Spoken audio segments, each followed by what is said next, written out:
we expanded from this wedge product in a very tough market, which is grocery. It's very durable, but it's extremely high barriers to entry because of regulation. You have to have government payment types like food stamps and EWIC.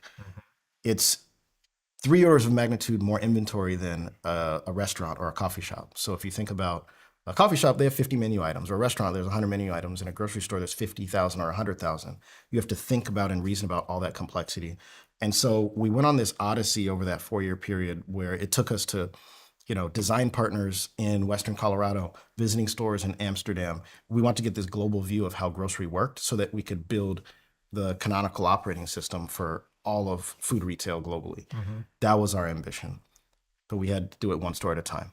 Over the 4 years, we expanded from just this ordering app that Jaime loved and gave us a bear hug for, all the way to a full stack system that is point of sale, payment processing, inventory management, shopper marketing, and dynamic pricing.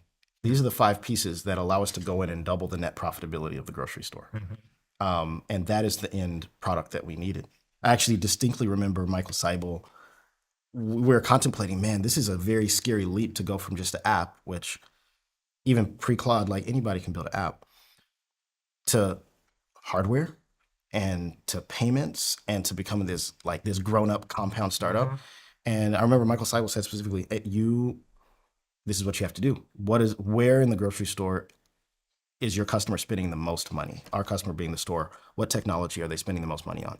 It's on the point of sale, it's on payment processing, it's on the store operating system. Yep. And we built that out over 4 years of intense research and development. Now, once we launched that, it was still founder-led, knocking on doors, earning trust with honestly going back to many of the stores that had trusted us with just our initial application, our ordering app. Yep. We said, hey, now that was our appetizer. Now we have a main course for you. And that's how we kind of got our early, first 20 stores on our end-to-end store management platform.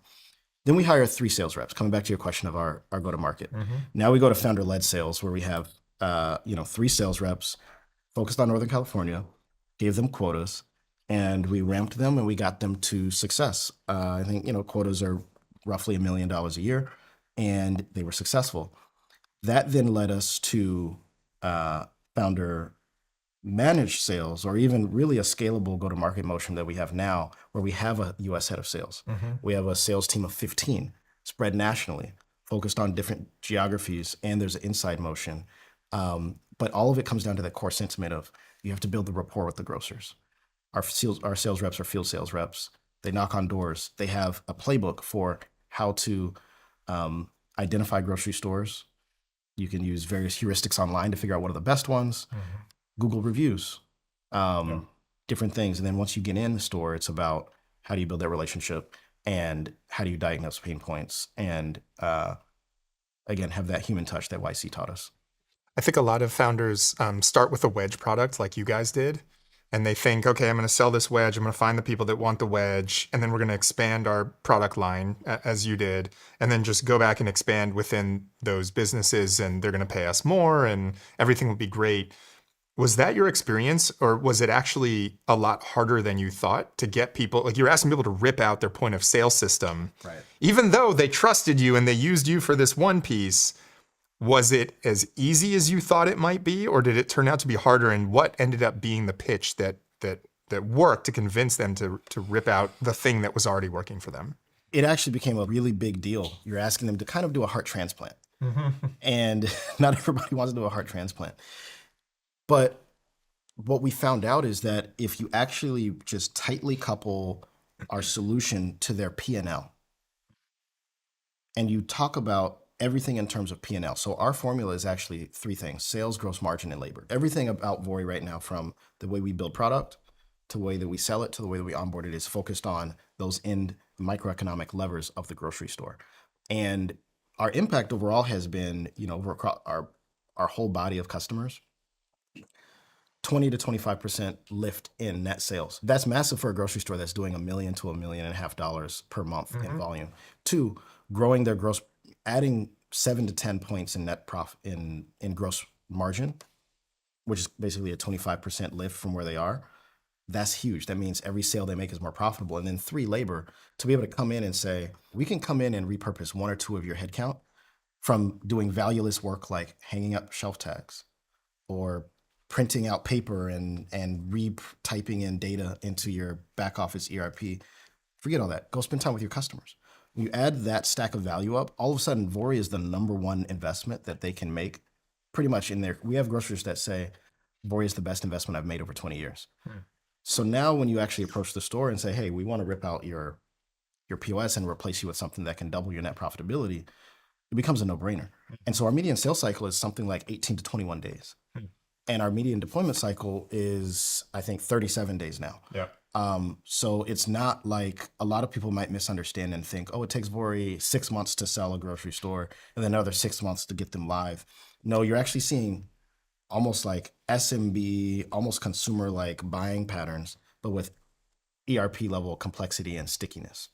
AI has obviously been a huge change in the world right now. How has that impacted you, either in your product or given you tailwinds or made it possible for you to do things that weren't possible before? And is it a risk to your business in any way? Like, I know there's a lot of businesses worried about how the world is changing, but everyone's always going to need groceries, right? I think AI does 3 things for us. Number 1, it helps us deliver a better value prop to our customer in our product.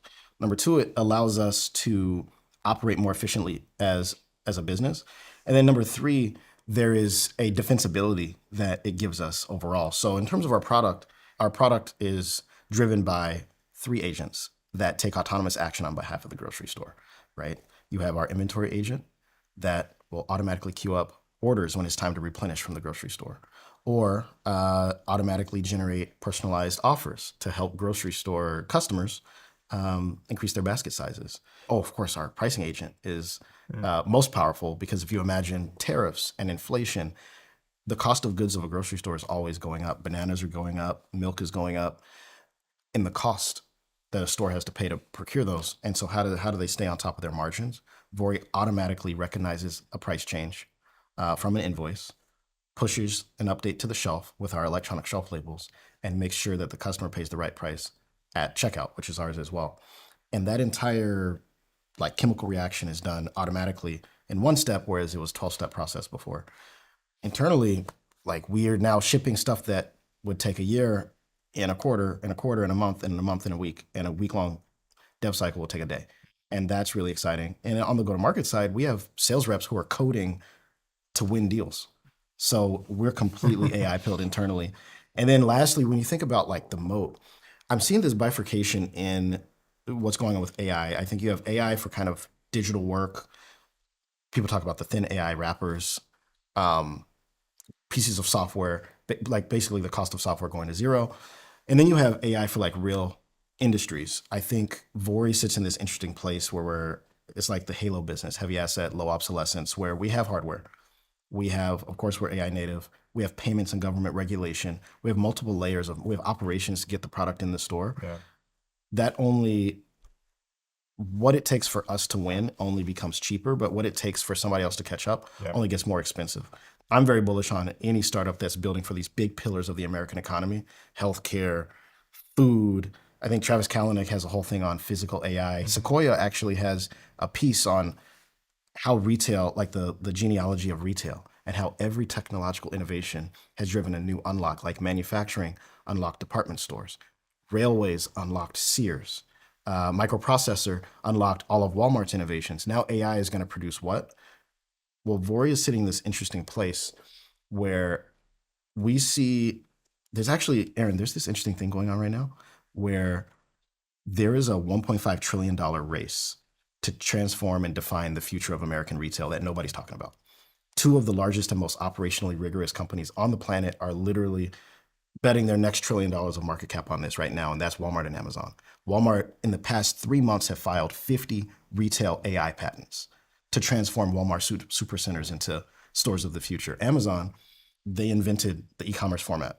That's how they became a $1 trillion company. Their next 10 years is focused on physical grocery. They bought Whole Foods. They spun up Amazon Fresh and Just Walk Out. But they also are now opening up Costco competitors in Chicago and planning to scale like a club format across the country. Combined, those two companies are what, 25% of overall $1.5 trillion grocery market. The other 75%, there's nobody else building Walmart and Amazon scale technology for the rest of, the 200 plus thousand food and bev retail locations in the country. And definitely, there's $10 trillion of volume to go out and modernize across the planet. You help them compete. We're helping them compete. Yeah. And that's where we're at.